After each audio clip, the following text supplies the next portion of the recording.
Good afternoon everybody, and welcome into my craft room at Handmade at Home. I'm Sally Bowman and I'm really happy to have you here. Whether you're watching me live on Facebook or afterwards on Facebook or afterwards again on YouTube, thank you so much for joining me. I'm in my craft room and it's messier than usual. I'm really looking forward to tomorrow when I'm running an all-day Christmas class. I've designed 6 projects and I've got a lot of lovely people coming to craft along with me. However, it does require quite a lot of stuff.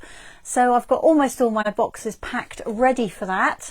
And I have stuff all over the place. And the only thing that's tougher than packing all the boxes up is unpacking them. But I know it's going to be worth it and I'm very excited about that for tomorrow.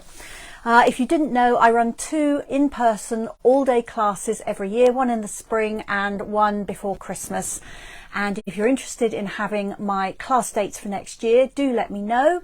I'm putting the list together now. I've booked the hall and I'm just typing everything up, which takes a little bit of time, but I will have that out in the next week or so, I hope. So let me know if you would like that. I'm going to check and see if I am actually live. It's telling me I'm live. But you never know, do you, until you check. So let me just look on my tablet and make sure. Okay, let's have a look. And there I am, hooray. Well, that's a relief. So now I can see all your comments over there. So do say hello if you're joining me live. At this point, I normally give you all the Stampin' Up news and information and any special offers, but I haven't really got anything to tell you this week. A lot of my colleagues are in Vienna at the Stampin' Up convention. They're having a fantastic time and I'm very envious of them, but it wasn't going to work for me to go this time, but I'm living it vicariously through them. What that means is that they are getting a preview of the spring mini catalogue. I will be able to see it online on Monday and I'll get my paper copy very soon, and it won't be that long before I'll be able to order paper copies to send out to everybody who is a regular customer of mine. So I will have those for you if you have been to a class in the last 6 months or if you've ordered from me in the last 6 months. If that's not you, but you would still like a copy because you don't have a Stampin' Up demonstrator of your own looking after you, then let me know and I will very happily do that for you. I've got my email address down on the table, and as soon as the camera goes down you'll be able to see how to best get hold of me there. I'm just looking to see, no comments yet. So the big news will all be announced at that convention, and so probably next week I will have things to tell you, but I haven't really got anything to tell you this week. A reminder that Christmas is coming. I feel justified in using the C word now. And if you've got Christmas crafting to do, whether that's Christmas cards or table gifts or decorations or gift wrapping, don't leave it too late. Make sure you've got all the materials you need. I'm happy to order them for you. I placed an order on Monday and it's coming today. So things at the moment at least are coming out very, very quickly. So there's plenty of time for you to get things and do your Christmas crafting. I suggest you order this month rather than next month, because not only have you got to wait for it to arrive, but you will also want to have the time to do your crafting. Stampin' Up haven't given us yet the last ordering date for Christmas delivery, but it's usually the first or second week in December. However, given that every now and then we get a shipping glitch due to the pandemic and all sorts of other things, I would suggest you definitely order sooner rather than later. That, I think, is probably the only bit of news I need to tell you. Is there anything else? She says, thinking. Fancy fold cards in December. That fancy fold cards class, that's for anybody who's got a bit of paper crafting experience and would like to expand their repertoire beyond just an ordinary piece of card folded in half. If you'd like to try that class out, you'd be very welcome. And booking for that closes a week today, next Friday the 18th, I believe it is. And that class is running on, I should have it in front of me, but I don't. However, I've got it on the wall, so I'm just going to scoot across and double check that date. Yeah, Monday, December the 12th in the morning. It's running here. So if you'd like to do that class, if you'd like more information or you'd like to book it, let me know. The class is £18, or instead you can place an order for £28 worth of Stampin' Up goodies, and then your class is free. But that definitely is the only thing that I need to remind you about. So today's session is all about white on white Christmas cards. Now, I am a huge lover of colour. I like bright colours. Pink is my favourite, closely followed by yellow. And I don't very often work in either monochrome or just white. However, there is something about white at Christmas that I find quite appealing. We almost certainly will not get a white Christmas here in the New Forest. I meant to look up online and see when we last did. I know we got snow over Christmas when I was a very small child. So that would have been in the 1960s, but I can't remember exactly when. By memory, I think I was about three, something like that. But yeah, I'm not sure. So I haven't checked it and I can't tell you when it was, but I doubt very much we're going to get snow this year at Christmas either. If we do get it, it's normally February, March time. However, we can pretend and we can use white in our crafting. And that's what I'm going to do today. I've got 3 different cards that I'm going to make. If you want to play along, then hopefully you've got some white card by you and some dies, maybe some sentiment stamps, and any little embellishments that you would like to use. I also think if you really can't bear to just work in white, then if you want to add a little pop of red or green or gold, silver, that can look really beautiful too and very elegant. I will be stamping some sentiments. I'm using basic grey, which I felt kept within the white on white. Obviously it's not white at all, but if I stamp it white you won't see it. So I am using a grey ink, but you use what you've got. They're your cards and you can make them however you like. I'm going to turn the camera down. Let me find something to cover over the lens with just while I get things straightened up. I haven't actually asked you if you can see and hear me okay. Hopefully you can. I can see there are some people watching and nobody said they can't. So fingers crossed that's all right. And if you're watching on YouTube, I'm very much hoping that the sound on this is going to be as good as it was last week when by some miracle the Facebook interface with YouTube seems to have got fixed and the sound was really good when I uploaded it. So I'm so hoping that that is the case now. Anyway, enough of all that. I'm going to cover you over and I'll see you in just a minute. Right, let's just swap the camera around so that things are not upside down. And twist it all around so you can hopefully get a good view of my desk and not see too much of anything that's not relevant. Okay, I've just got to wait for it to catch up. Oh, not bad. I'll tell you, I'm getting better at this. I better turn this the wrong way. Let's turn it the other way. Let's turn it that way. That's better. There we are.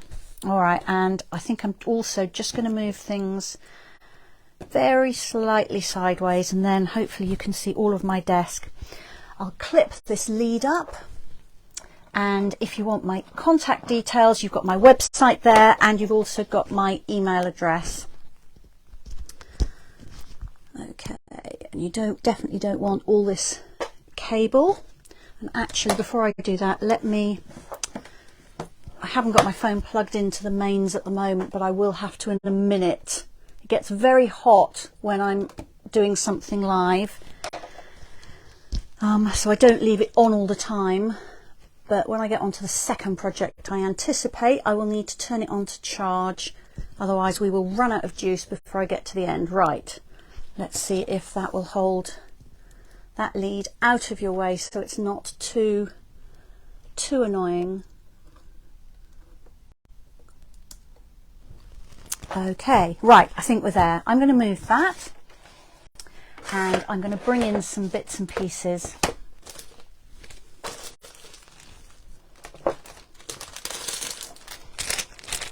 As always, I will give you some measurements. Now, I've done all my die cutting beforehand. If you've watched me before, you'll know that my die cutting machine doesn't fit brilliantly under the camera.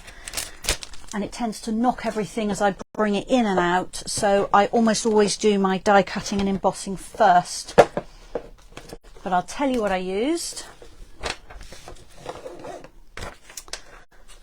Okay, so here are all my bits. Everybody's very quiet today. All right, so I have a piece of thick basic white card. Then I've got a layer of standard basic white card. So I've used the thicker one for my card base and just the standard weight for a layer. Then I have another piece here which I have embossed using one of the wintry embossing folders. So this looks like pine branches. Now the thing about white on white cards is you don't have colour to give you that interest, so you have to be clever with texture. And so you'll see that on all three of my cards I'm using quite a lot of different textures, which is what gives you the interest when there isn't that colour. Then I have two pieces here cut from the framed florets dies. I've got the frame with the textured embossing on it. I'm hoping that will show. Yeah, I think you can just about see there's texture which gets embossed on that when you put it through the machine. And then I've got the oval that comes out of the middle, and that's a spare in case I mess up, because it has been known. Then I have a large and a small holly leaf, both the detailed and the solid shapes. And I've got the detailed and the solid shapes in a holly berry. So those are using the holly dies. There are lots of shapes in here. These are just gorgeous. I've used these so much. So I've got the detailed and the solid shapes here.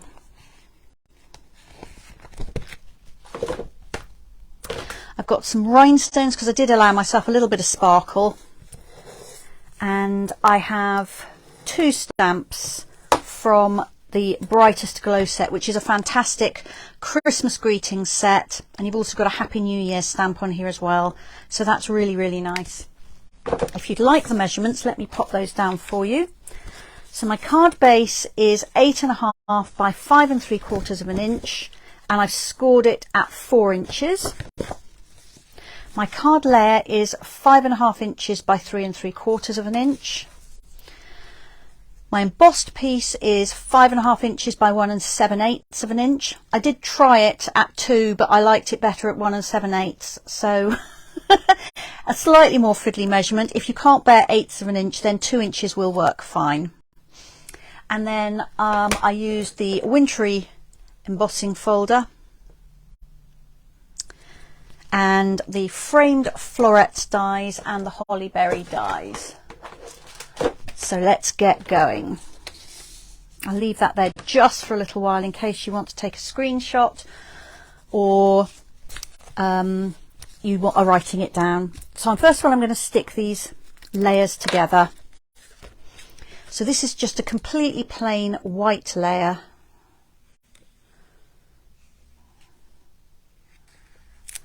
So just to add a little bit more texture, and it softly frames what comes later because you've got this border around from the card base.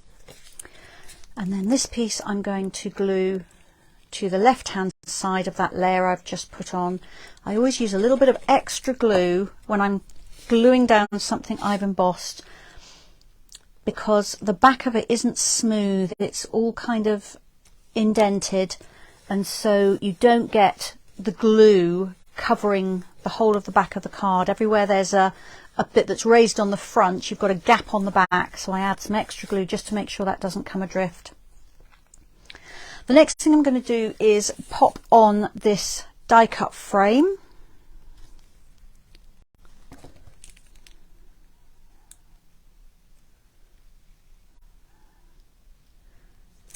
Now once all the pieces are cut, this card comes together actually really quickly.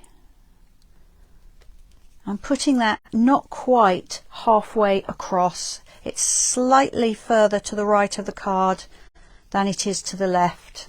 because that just pleases my eye, but you don't have to do it that way. If you want it bang in the middle, then go ahead and do that. So then I've got my oval here, which is going to go into the center of that frame. So when you die cut using the framed florets dies, this die cuts out that centerpiece automatically, so you end up with two pieces from one pass through your machine. So I have my basic grey ink, and I'm using the stamp that says wishing you a season of hope and light, which I just think is lovely. It's a very hopeful message, and I think it's appropriate for many people, and particularly at the moment when, although this year's been easier than last year in terms of the pandemic, things haven't gone away completely, have they? And economically, things are not what they have been. So I think wishing people hope is a nice thing to do. So now I'm just going to glue that in place. Oh, I've just picked up a new tube of glue. There's a lot coming out there. And then this just nests exactly inside that frame.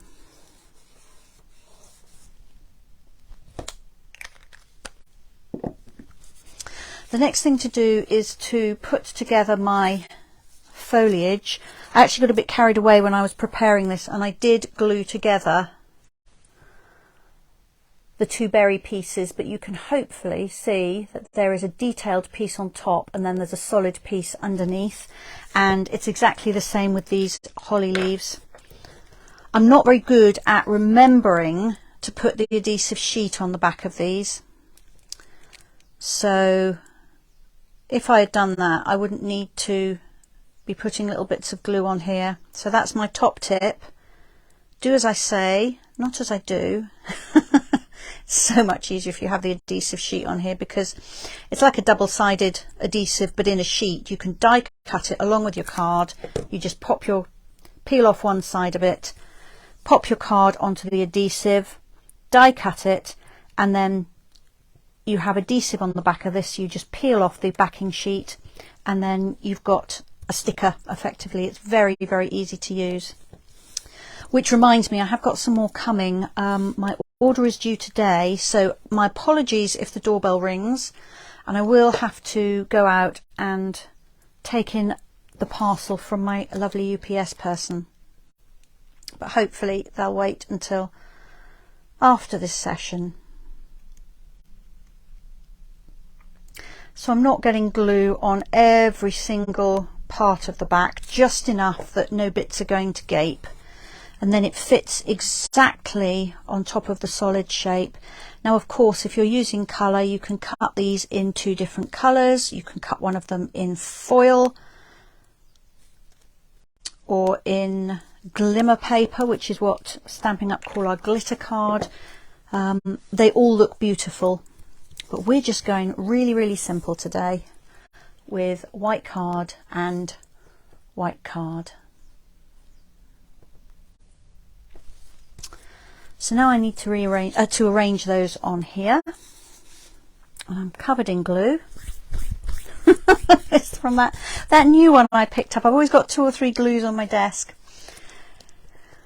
And I picked up a new one this time. So now I'm just going to play a little bit with arranging these. Yeah, something like that, I think.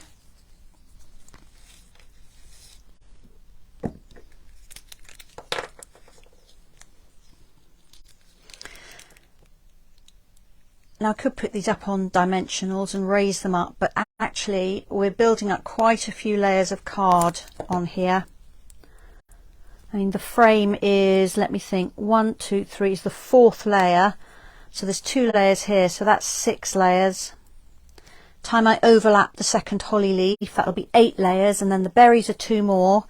That's 10 layers of card, so I think there's probably enough dimension on here without adding foam pads, but you absolutely could.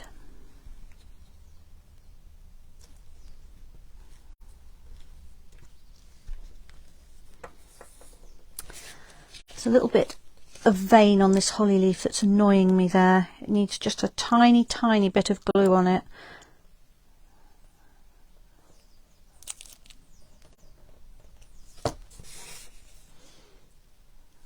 Let's just hold that down.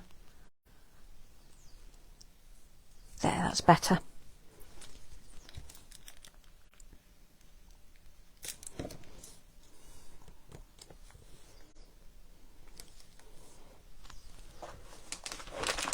I'm going to have to wipe my fingers.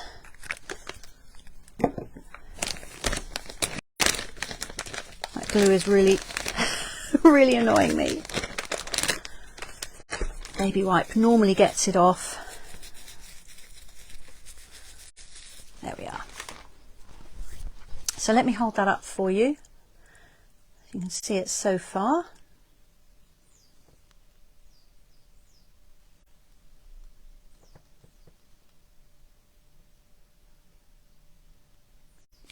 Now I'm going to add some rhinestones, but you could obviously add glitter. If you wanted a pop of colour, you could actually use red rhinestones here. And you could have stamped your words in red as well. That would look really nice.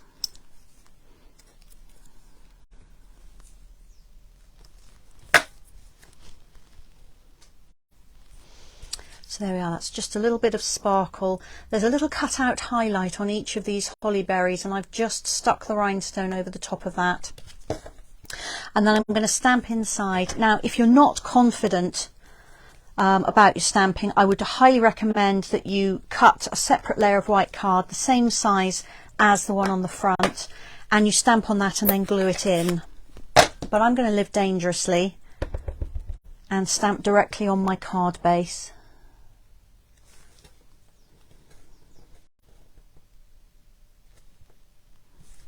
There we are. So that Merry Christmas is from the Brightest Glow stamps as well. And there is my first white on white card. Let's try and get it centrally. There we are. So card number 1. I'm just going to drink some tea and then I will come in with card number 2. Is anybody crafting along with me? It's always good to know. Right, let me pop that one down on the floor.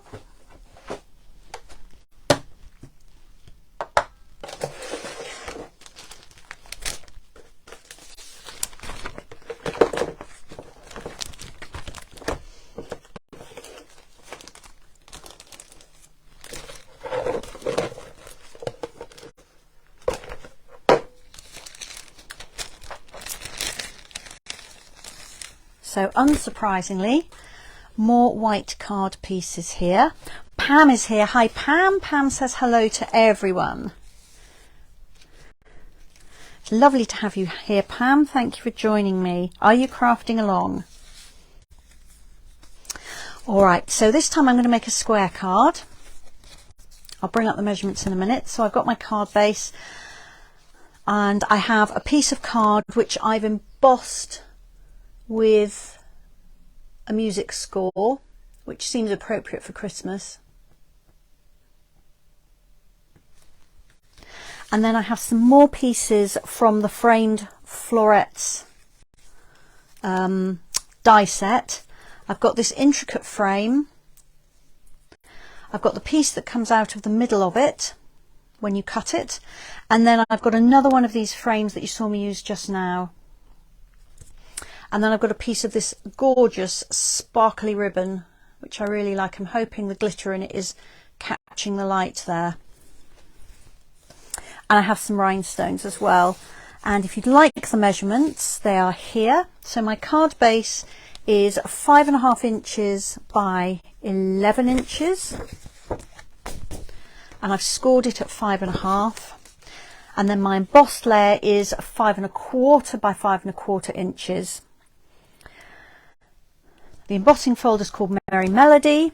The dies are the framed florets dies, and I'm using the same stamps Brightest Glow set. So again, I'll move that to the side very slightly and get going. So once again, really the time consuming thing has been to prepare these, but if you have a die cutting machine, you don't really need to watch me wind it through to do my cutting and my embossing. And if you don't have a die cutting machine, then you need a little bit more explanation than I would be giving you today. So maybe I need to do a beginner's die cutting and embossing session. Now there's a thought.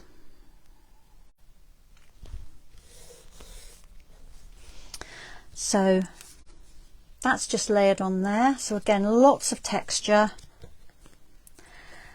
And I'm going to glue this ornate frame in the center.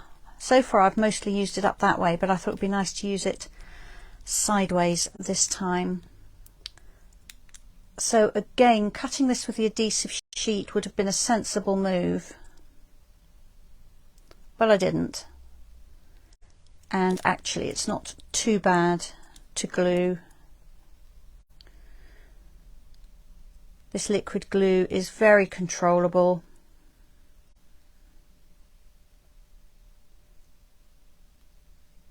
There we are. I'm going to use my grid paper just to make sure that I get this really centrally.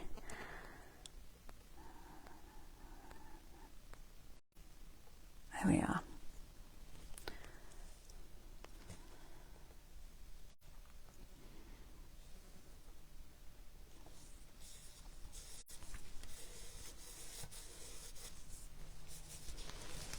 Should have gone a little bit higher actually. Let's just do that again.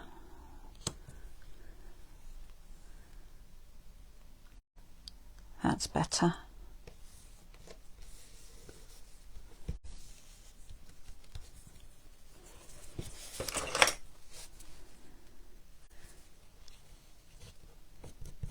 Just a little bit of sticky there. Let's get rid of that. Okay. So now I'm going to bring in my other two die cut pieces. So this one fits exactly in the center there, and I'm going to stamp that with the same Merry Christmas you just saw me use, and once again basic grey ink.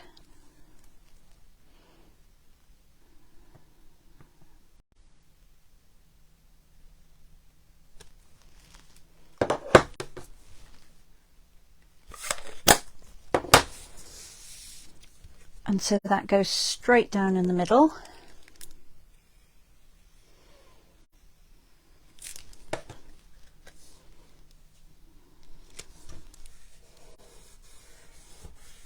And I don't know if you can see, but that does have some embossed lines just around the middle as well.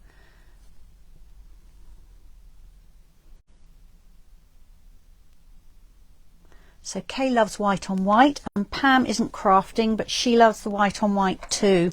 Yeah, it's very different for me. It's not something I often do. As I was working with these, it struck me that actually they would, and it's obvious, I know, but make absolutely beautiful wedding cards with white on white. So that's something that that I may be having a go at in the future. So I've got my other frame here. I've turned it upside down, and I'm just going to add some of these mini stamping dimensionals around the edge. I haven't got quite so many layers on this card as on the last one, so I am going to use the foam pads. And I've only cut this frame out of standard weight card, so I am going to give plenty of support by using plenty of these little dimensionals.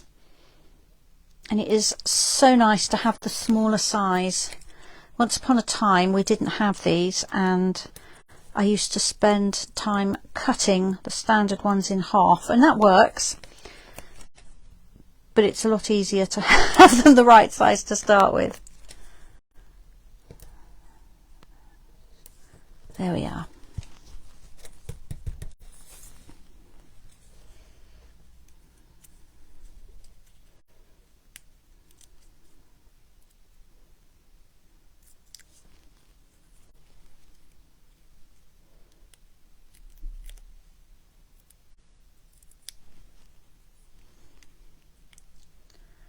They're a little bit fiddlier to get the backs off, just because they're a little bit smaller to get hold of. But something about this hexagon shape means that the backs are much easier to get off than squares or circles.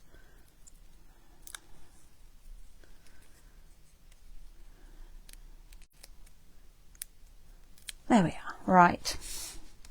So this is just going to go over the top of what we have there already. And I just need to make sure I get it. That's not straight. Straight and even front to back and top to bottom. There we are, that'll do it.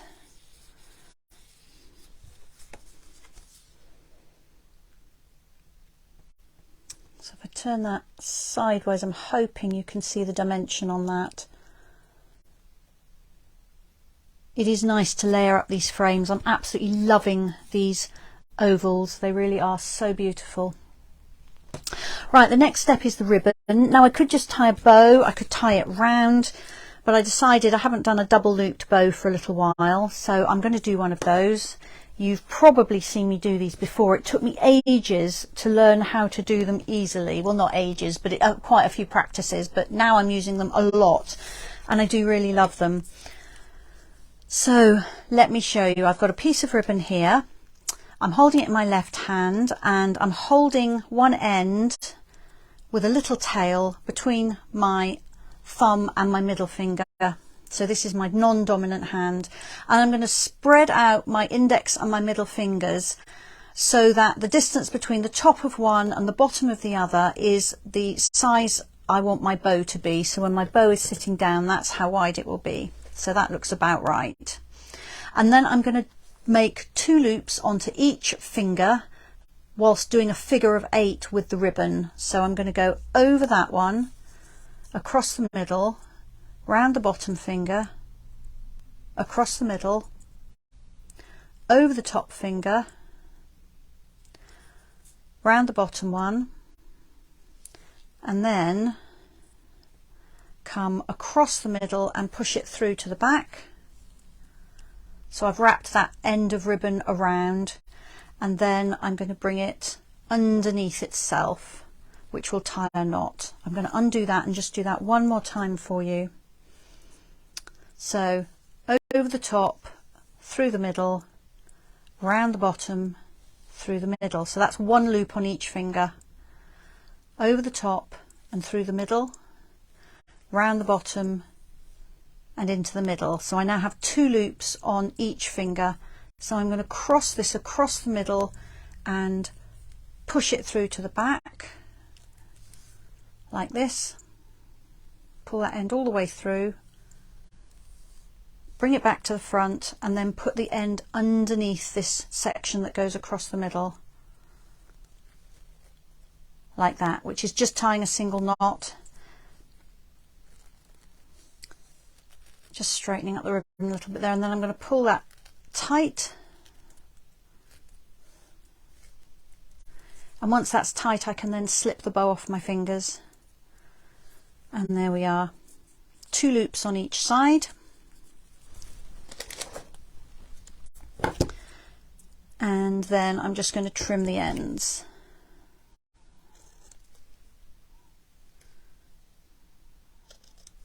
And you can make these bigger or smaller depending on how much space you have between your fingers when you're holding that ribbon. You can also pull this scent a little bit if it's not immediately straight, so it's not halfway, then you can pull that across as well. Right, where's my card gone? Here it is. So I'm going to hold that bow on with the very best thing for ribbon, which is mini glue dots. If you use a liquid glue, it tends to soak through the ribbon and you can see it on the front. And it also takes quite a while to dry with a fabric. But the mini glue dots are wonderful because they are an instant grab.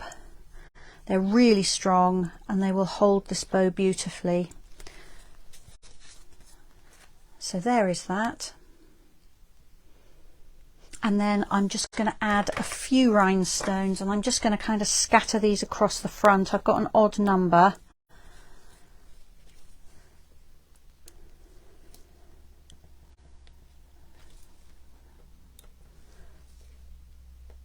So I've got 7 altogether. Let's move that one a little bit. Ooh, oh, where's that gone? There it is. Just shot that across the desk. That's better. And then I'll put some down here.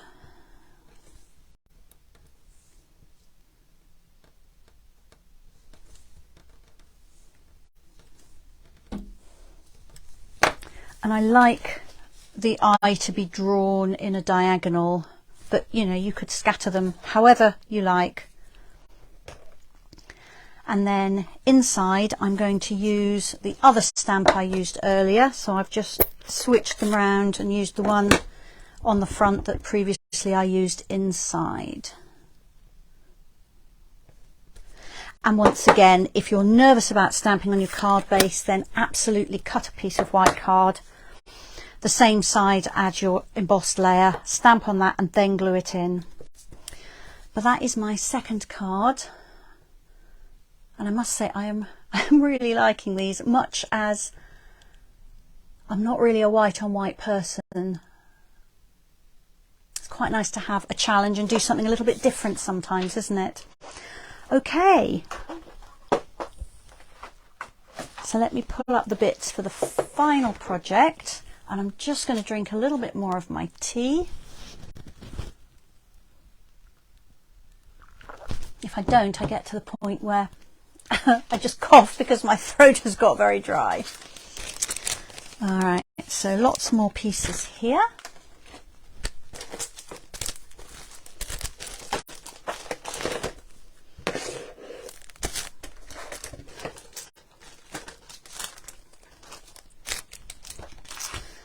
All right, so let me bring in the measurements for you.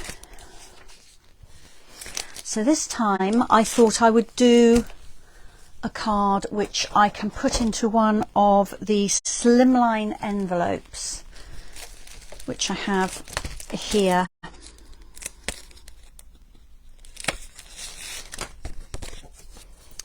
So these are really lovely. The envelopes measure 8 7/8 by 3 7/8. So they take a sort of card that is 8 3/4 by 3 3/4. They've got this really nice shaped envelope flap, which I like. So I've cut my card base to fit that envelope, which means it's 8 3/4 inches by 7.5 inches. And I've scored it portrait, so with the narrowest part at the top, I've scored it at 3 3/4 inch. And once again, this is the thick basic white card. Then I've cut a layer which is 8.5 inches by 3.5 inches. Now I ran this through with some of the frosted flurry dies. Now they're really interesting dies because they make, not all of them, but the ones I chose, make partial cuts. So if I do this, you can actually pop little elements up, so this gives you loads of texture on your card. However, I have a feeling that I'm going to end up covering them over, so it maybe wasn't the brilliant idea I thought it was, but we'll see. So I'll show you that, and then I'm just going to, in a minute, I will hook up the rest of the pieces. All right, then I have 3 pieces which measure 2.5 by 3 inches, and actually I've got more than 3 because I did some spares in case I dropped them on the floor or did something equally careless. So let's have a look. Let's pick 3 good ones there.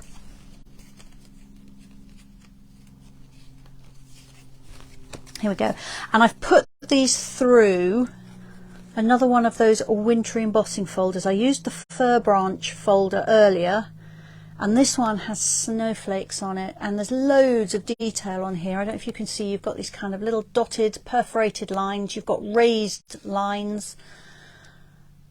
embossed and debossed dots, and then snowflakes as well, and some are embossed and some are debossed. So the texture is absolutely gorgeous on there, and the folder looks like this. Don't know if that will show up. I might need to put it on something dark. Let's just see. I know you can see, I think. So the wintry folders are a really good buy for your Christmas crafting. So that's my embossed pieces. So I've told you it's the wintry, one of the wintry embossing folders, and that's a 2-pack of 2 folders, the fur and the snowflakes.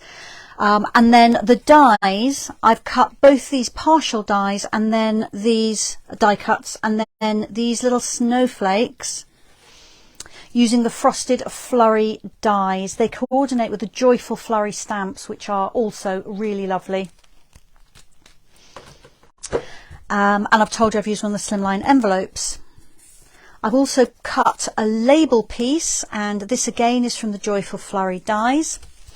And these little snowflakes, hopefully the light is going to catch them, are cut from the white glimmer paper. So there's a pack with real red and white glimmer paper in it, so I cut them from that.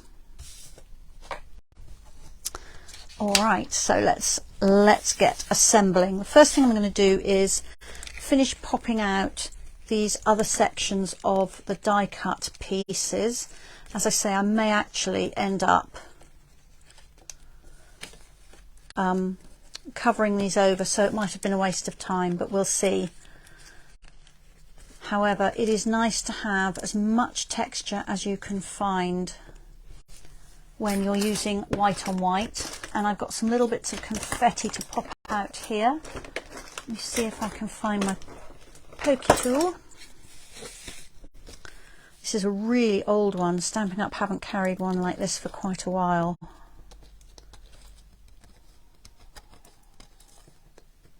It's just those little circles that haven't popped out.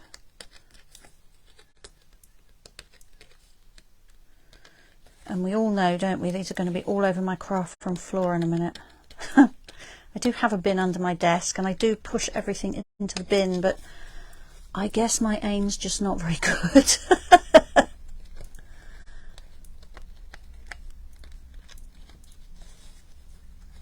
One more there. Yeah, that's it. So let's just see if I can get those into the bin.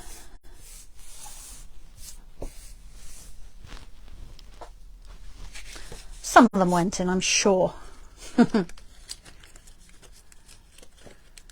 So I'm just pushing my finger on the back. There's lots of ways you can do this. You can use your bone folder or an embossing tool. You can pop it onto a foam mat and push them through from the back, but that way works for me. Okay, so that layer is just going to go straight on here. And of course, although we're doing white on white, if you're using colour, then you could have a layer with the snowflakes die cut into it of one colour, and then a different colour that you lay them onto. So the little gaps and perforations would reveal a different colour underneath, or glimmer paper or foil. All of those things would be nice. I've still got those little bits I poked out all over the place. There we are.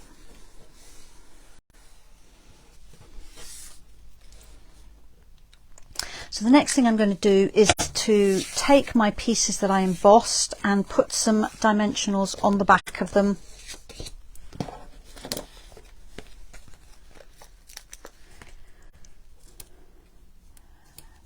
And I don't want this to get squashed in the post, so I am going to use plenty of these, because there is nothing sadder than an element on a card that you carefully designed and planned to be raised up, and then it goes through the post office machinery with all those rollers, and the card in between your dimensionals gets squashed. So if I only put a bit on each corner like that, then that's just going to kind of get squashed in the middle.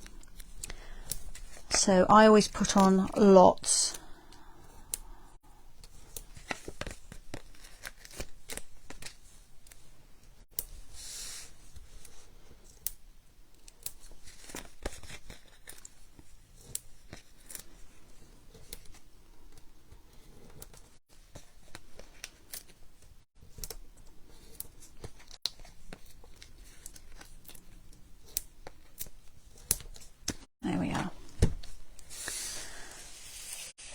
So those are going to go on the front of my card, and I'm just going to have a look at the pattern of the embossing. They're all a little bit different, and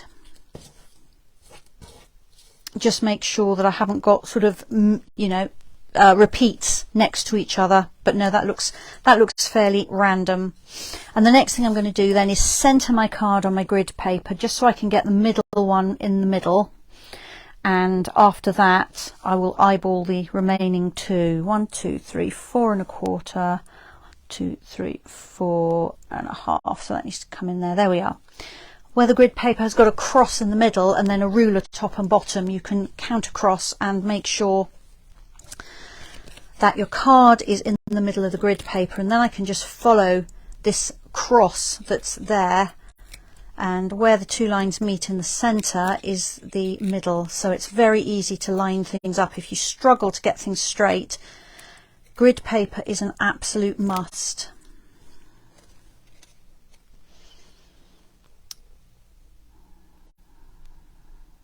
There we are. So yeah, so I'm covering over for a start almost all of that center snowflake, and I suspect I'll be doing the same with the others. So I didn't really need to do those, did I? But never mind, we know they're underneath.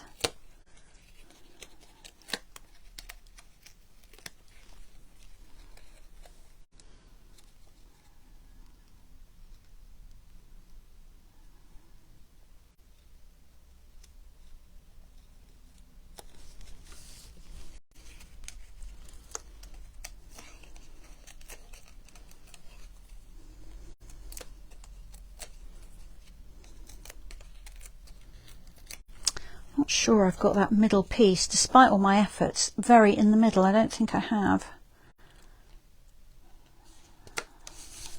So let's move it across just a little bit.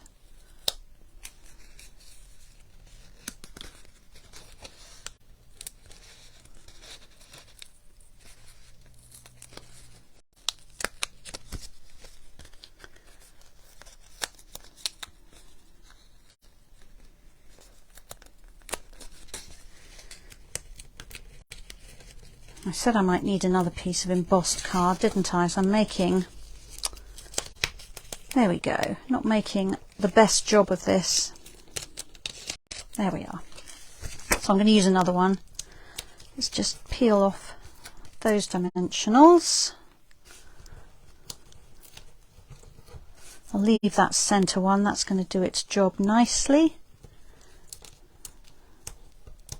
And actually I think that one will be fine.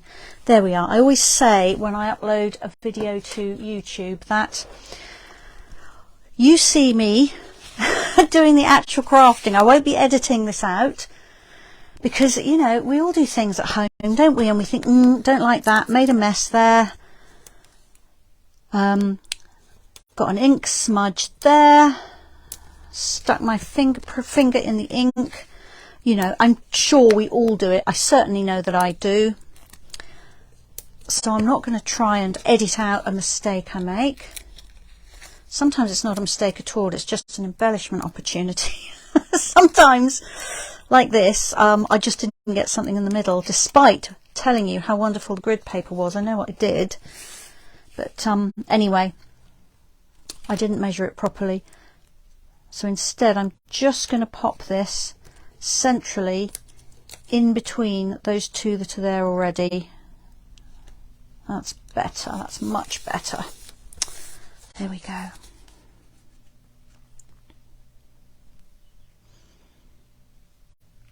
So that's my 3 panels. The next thing is to get my banner in place. So I have another image from that same stamp set, and this one says, "To you and yours this Christmas."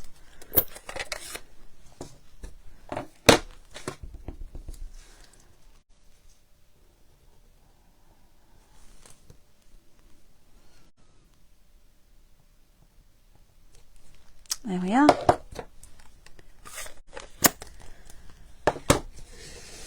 And I'm not going to pop this up because it's already going to go on top of these raised panels here. So I'll just glue that flat.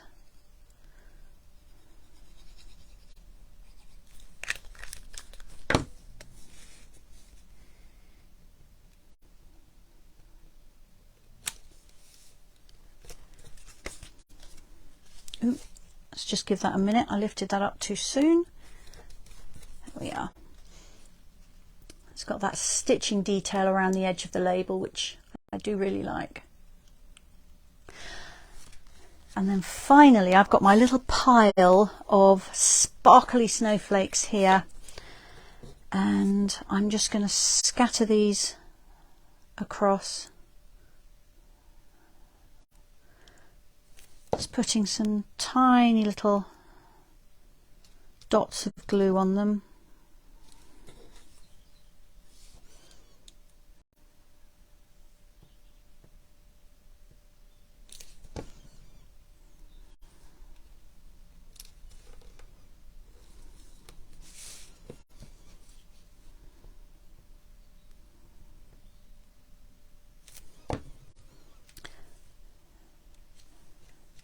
Again, I'm going to use an odd number of them because that is more pleasing to the eye than an even number. I don't know why it is. If any of you know why, let me know.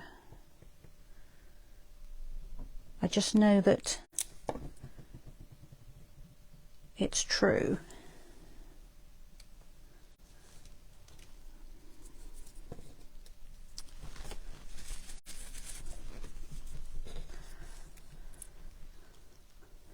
Last one. I cut a spare in case I threw them on the floor and couldn't find them all.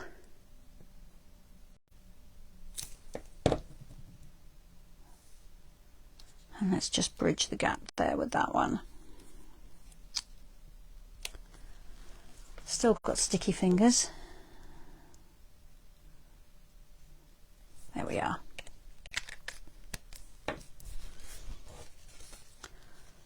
So that is my card front finished.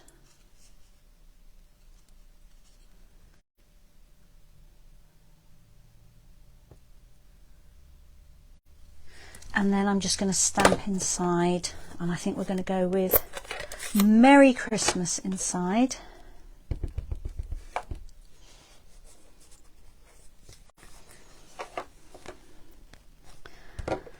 So let's see if I can measure a little bit more successfully across there this time.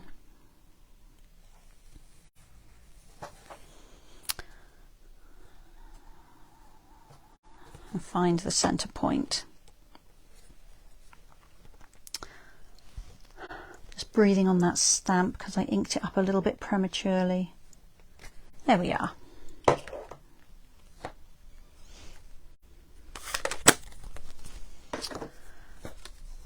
So that is that card finished. Let me bring them all back to show you.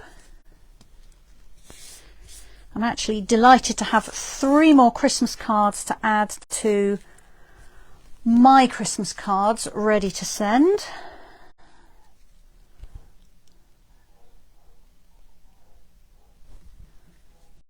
There we are. I'm hoping you can see those okay. So we started off with this one where we got an embossed kind of half layer on top of a full layer of just plain card, a die cut frame, and then the sentiment stamped on that oval that fits within the frame, and then these layered holly leaves and berries. This one has a background of embossed music score, and then we used again the framed florets frames, this time building up the frames a little higher in the center, a double looped bow, which is much easier to tie than you might think. Hopefully you will get yours tied by watching my instructions. And then finally this one with 3 raised panels of embossed and debossed snowflakes and some glittery snowflakes as well. So whether or not we get snow, we've got some white Christmas cards. And that's all my crafting for you today. Let me just turn the camera back up.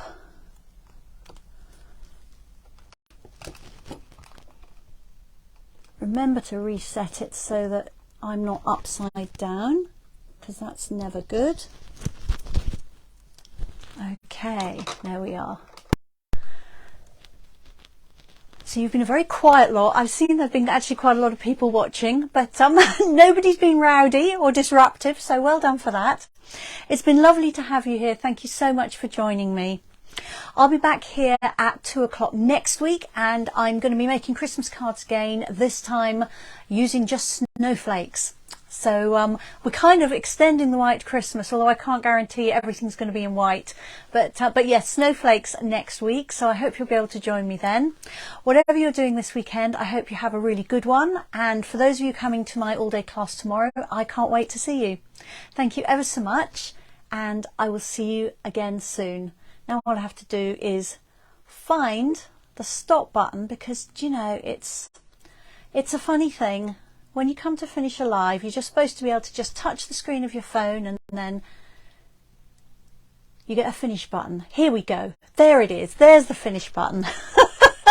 I don't know. Sometimes I think it must be the glue on my fingers. It just doesn't get the button to come up. Right, I really am going now. Thank you so much, Kay. I'm glad you like the cards, and I'll see you all soon. Bye-bye.